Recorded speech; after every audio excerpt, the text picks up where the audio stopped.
Hello, welcome back to my channel. If this is your first time here, hi, I'm Cassidy. If it's not, thanks for always tuning into my videos. Today's video is for those nerdy, geeky, number-oriented people like me, the ones who want to know the nitty-gritty numbers about my reading, things like that, because today is the stats video, and I have a bunch of stats to share with you. Let's just roll with it. First off, I'm going to say that this year I used Copile to track my reading. This is a rating system and a spreadsheet created by G. Obviously, if you have already seen that for the next coming year, for 2023, I created my own spreadsheet. So that'll be linked in the description bar below, and I'll be using that.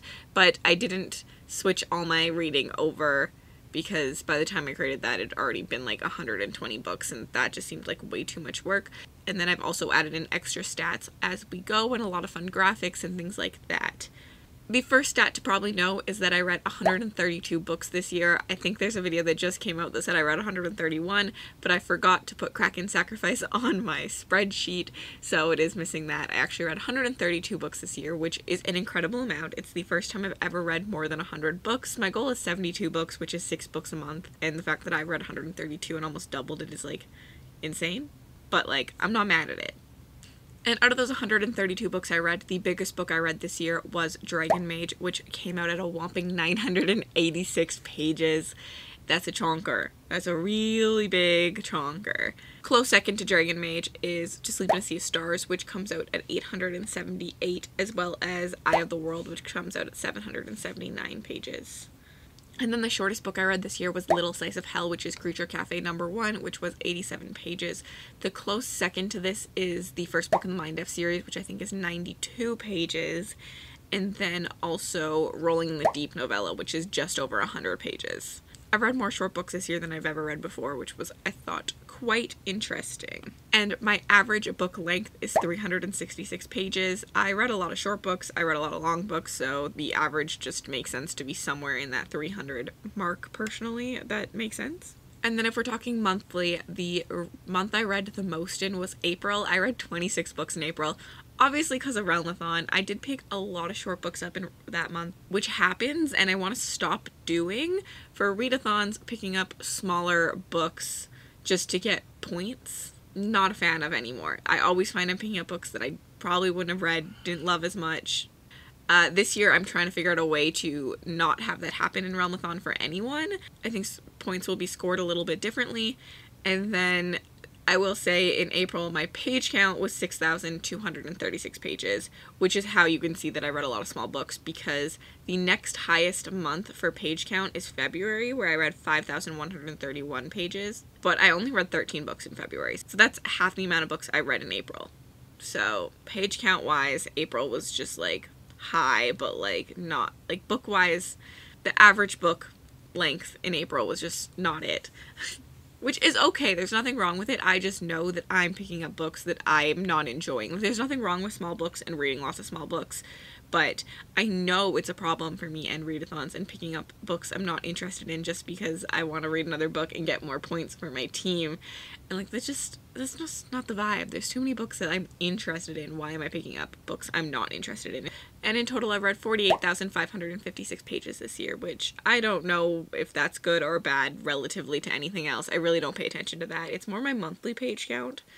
Then we have Reading Method, which is pretty even across the board, and I'm perfectly happy with that. I did buy a Kindle this year for the first time, so my ebooks are higher, and I'm actually really excited to see it higher. I fell in love with reading on my Kindle. Like, it's incredible. I've really enjoyed it. It's made reading so much easier. So yeah, the one I'm shocked at is actually that mixed media is a little bit lower.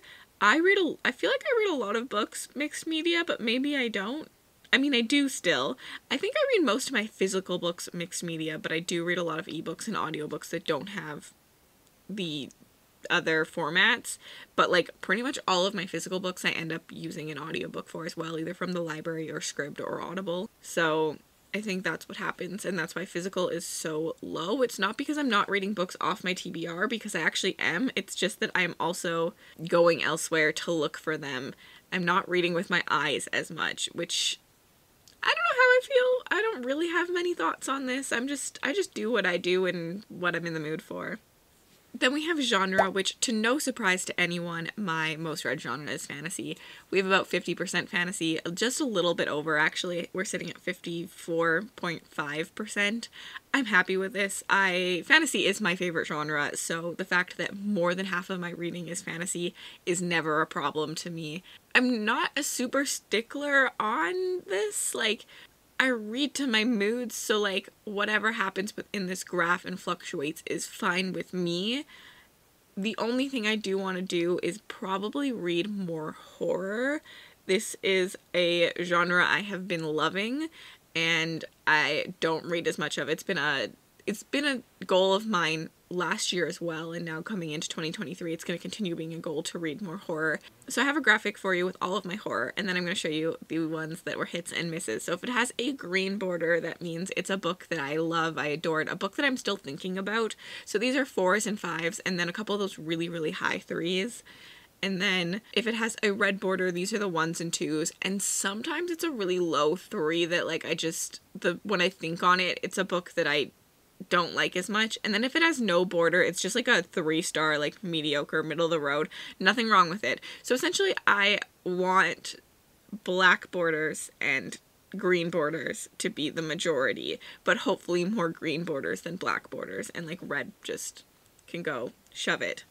So if you're looking at this, I read 12 horror books this year out of the 20 that were like favorites, green borders, hits. I liked them a lot, and that's more than 50% of horror, and I think that says a lot about how much I enjoy this genre. And then I only have 4 misses, and like the misses are going to happen. There's always going to be misses within a genre. I can also tell you that none of these misses were 1 stars, they were all 2 stars, which is kind of interesting. And then we have a bunch of mediocre ones, but like those are also okay. Like I'm okay with those. But I think looking at that little graphic shows you why I should continue reading horror and why I want to read more horror. Other than that, we do have like romance, which technically probably is the next biggest genre I read, but because I split it up in my readings, it doesn't feel that way. But I do read 13 dark romances this year, which is 10% of my reading, and 9 fantasy romances, which is 7%, and 4 regular romances, which is 3%. I am happy. I like dark romances and fantasy romance. The regular romances, the contemporary romances, I can leave those behind in 2022. I've learned that they're not for me. I tried them this year, and I think I'm going to stick with my dark romances and my fantasy romances because I do enjoy those a lot more than I enjoy those romances. And then the other one is sci-fi, which has 7 books, and I'm actually okay with the 7 books. The only thing is, a lot of these were graphic novels. I read a lot of sagas, and I think I read the Skyward graphic novel, and I just want to read more novels of sci-fi, so I do want to try more sci-fi. So like I'm okay with any of these expanding, or that would be fine with me. Thriller is 5 thrillers, 3.8% of my reading, and for a thriller, like I just don't really care about this stat at all. Thrillers, I will read them when I'm in the mood for them, which is kind of what I do now, but when I'm not in the mood for them, I'm not going to push myself to read more or read less thriller. They're okay, I like them sometimes. I prefer horror over thriller, but like I know I'm going to read the next Riley Sager when it comes out, and I know I'm going to read the next Taylor Adams when it comes out, so like I will always have a couple thrillers on here, but it's not like a stat that needs to be like changed or looked at or anything. Like just what I'm in the mood for, which is pretty much what I feel about all of these. Like what I'm in the mood for is what I want to read, and whether that means I'm reading 70% fantasy or 50% fantasy, I don't really care.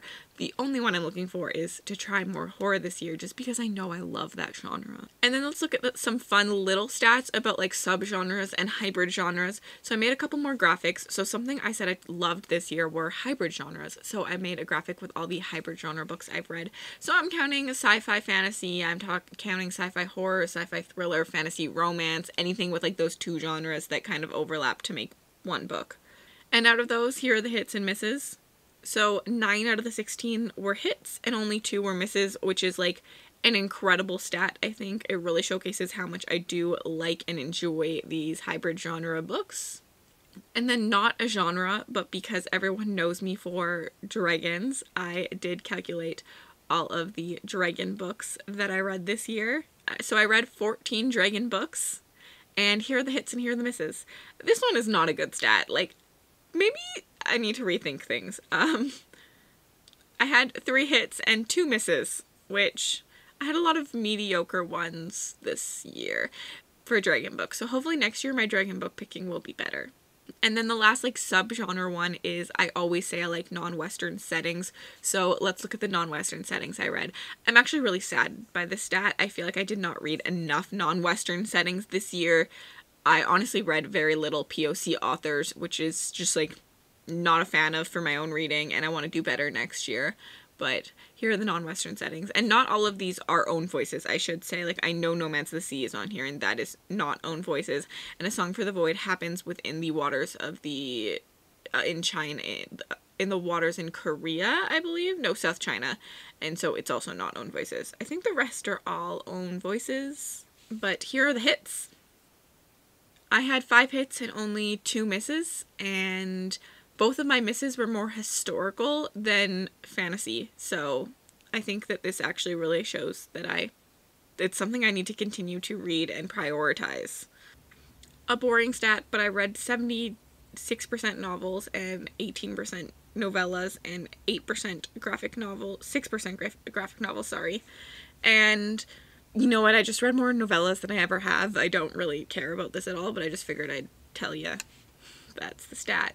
The average length is something I calculate. Next year I will be calculating small, medium, large, and chunky, but this year I did small, medium, and large, so small is less than 300 pages, medium is 300 to 500, and large is 500 plus, and they're pretty much even, which I'm fine with. Literally, like, whatever I'm in the mood for. And then the publisher stat is always a fun one. Next year, I will be calculating using my spreadsheet because I have it set up for everyone. Parent publishers, but this year I only had like the publisher I typed in. So my most demanding type of read, I guess, was self-pubbed. Now I just put in self-pubbed for anything that I knew was indie, so anything not published by the big 5, just because I wanted one big stat at the end of the year. So I just always, like, even though I knew Illborn was published by Troubadour, which is an indie publisher, I just put self-pub for it so that it would show up in this stat at the end of the year. And I do have a graphic for you. So here are the 52 indie books I read this year. I read a lot. I'm very happy with that. I want to keep reading. And of course, this is indie fantasy, horror, romance. It's not just fantasy. And then here are the hits and here are the misses. 15 of the 52 are what I would call a hit, and 12 out of the 52 are what I would call a miss, and then the rest were all average and okay. And I'm okay with average, right? Average is good. And then the next biggest publisher I read from is Orbit, and that's not surprising to me at all. I think I read 17 Orbit books this year. I'm always picking up Orbit books. They're always publishing things I'm interested in, so really not shocked at. And here's the graphic for you. We had 7 hits from Orbit and 4 misses. After Orbit, my most read publisher was Tor. Also not surprising. It's the fantasy publishers, right? And here's the graphic for Tor. I will say I also included Mary in this, which makes it 15 books. Mary's technically published by Tor Nightfire, but it was close enough for me that I just threw it in the Tor stat. So I had 5 hits from Tor and only 2 misses. The only thing I will say about this one, because obviously I had more hits to misses, like I had a better ratio with Tor. The one thing I will say is I have no 5-star reads in this graphic. None of my Tor reads were 5 stars, but we did have a couple 5 stars in the Orbit graph. And then we just have like Del Rey and Poison Press as tied for the next one. I'm not sure about Del Rey, but Poison Press is just Darcy Coates. Darcy Coates was my most read author this year, so let's pull up that graph for you. I read 7 Darcy Coates this year, and let's highlight, this isn't a hit or a miss, but this is like the best and my least favorite, and it does go in order as well, so you can follow it left to right to find my favorite and my least favorite. But all of Darcy Coates were hits, like they were all 3s, so this is just like showing you my favorite and my least favorite that I read this year. And I mean, I'm pretty sure I'm going to read a lot more Darcy Coates next year. So after Darcy Coates, in terms of most read authors, I believe we had a tie between Seanan McGuire and Sophie Lark. Seanan McGuire was because I read the 6 books from the Wayward Children series, and Sophie Lark, I read some Mafia, some serial killer romances, and there was just like a mixture. And then after that we just get to like 3s because of the trilogies that I've read and stuff. Star ratings. I gave out, let's start at the bottom. I gave out 11 1 stars, which is 8% of my stars. I gave out 25 2 stars, which is 19%, 47 3 stars, which is 35%, and 39 4 stars, which is 30%, and 10 5 stars, which is 7.6%. So this is kind of sad. I want to be giving more 5 stars next year, but also I'm still happy with giving most of my books 3s and 4 stars. Like I save my 5 stars for like special books. So I would like to just continually give out more 3s and 4s. I would like to give out less 1s and 2s, but like, it is what it is. A stat I'm no longer tracking for next year is the age category. This year I read 90% adult and 6% YA, and there's like a couple middle grades and new adults in there. This is a stat I decided I no longer need to keep track of. I've learned this year that YA and me are not as compatible. There's nothing against YA, but it's just not what I'm looking for in stories anymore. So I don't care. Like, I'm just not going to keep track of this stat. Like, there's no reason for me to care when I'm picking up YA books because I'm picking up so little of them. And I'm not loving the ones I am picking up, so I know I'm going to pick up less next year. And it's just not a stat I need anymore. So this is a stat you can say goodbye to. I don't even think I put it on my spreadsheet for all of you, and I should have. I totally forgot to, but like, I'm just not tracking it this year. Publication year, I'm changing how I do this next year according to my own spreadsheet. It's all on there. But you can see that I read mostly last year releases this year. So I read 31 2021 releases, and I read 2022 releases. I think this is wrong, and I actually read 22 because I do have a graph. So I'm just going to show you I do have a graphic, so I'm just going to show you the graphic.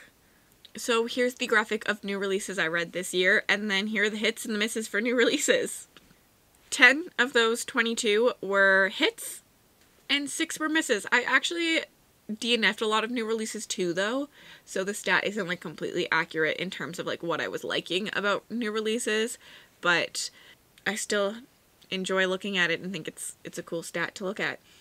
Nobody's shocked at all by the fact that I read 71% series and 29% standalone. Actually, I'm a little shocked by how high the standalone is. Normally it's like 80-90% series, but I think it's all the horror books that kind of helped make that standalone stat a little bit higher.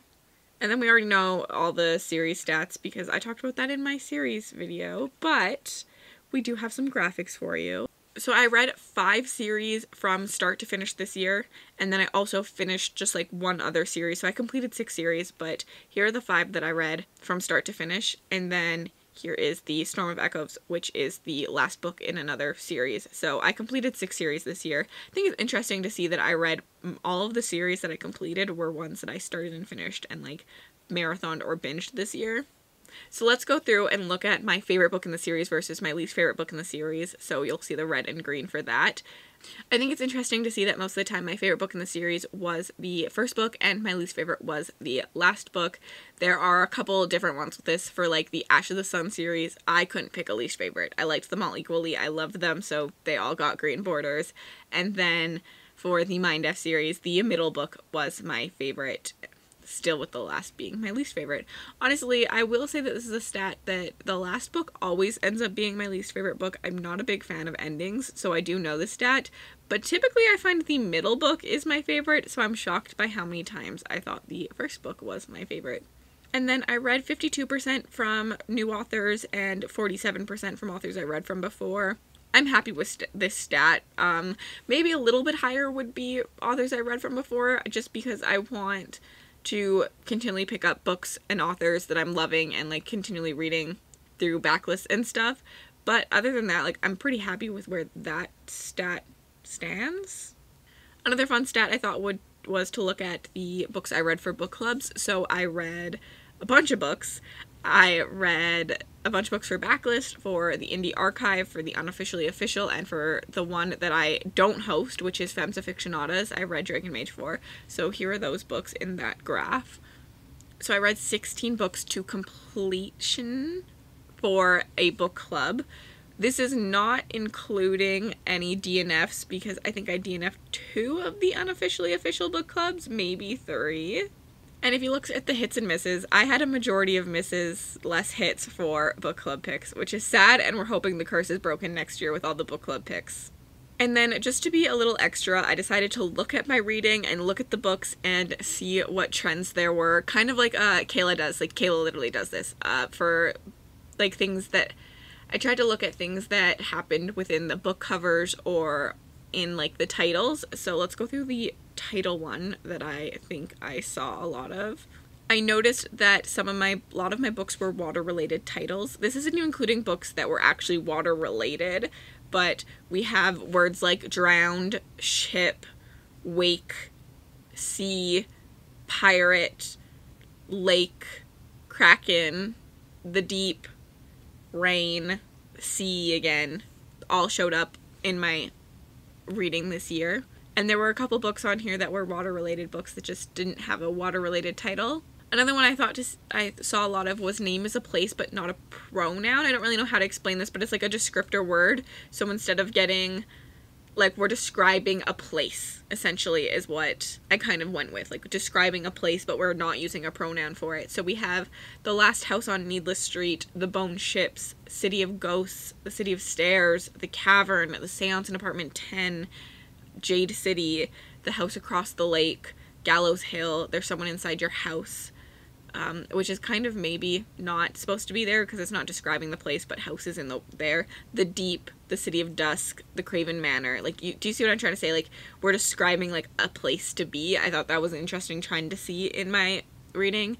And then, of course, we also just had pronouns as a title. So, Babel, Fulcroft Ghosts, Friendo Lives, Daughter of Redwinter, Mary, Carohaunt, Carmilla, Haunting Adeline, Satan's Affair, which is like, Satan's Affair is like the name of the circus thing, so it is actually a title, like a pronoun title. The Sword of Kaigan, Aragon, Miss Percy's, and Sabriel, they were all words that had like a name.